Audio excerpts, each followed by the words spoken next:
अगर चांद पर 100 न्यूक्लियर बम गिरा दिए जाएं, वो रात जो जमीन कभी नहीं भूलेगी। खामोश रात है।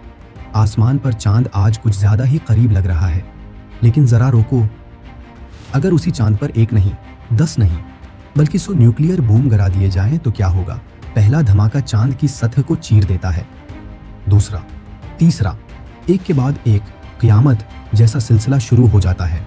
चांद की सतह आग का समंदर बन जाती है। गर्द गुबार हजारों किलोमीटर तक फैल जाता है और चांद जो हमेशा खामोश था आज चीख रहा है। लेकिन असल कहानी यहाँ खत्म नहीं होती। असल तबाही जमीन पर शुरू होती है।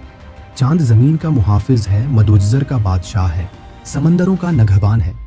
समंदर पागल हो जाते हैं। जैसे ही उसकी साखत बिगड़ती है, लहरें इमारतों से ऊंची हो जाती हैं, सुनामी शहरों को निगलने लगते हैं। मौसम बिगड़ जाते हैं, जमीन की गर्दिश हिलने लगती है। कहीं आग बरसती बारिश, कहीं मुस्तकिल अंधेरा।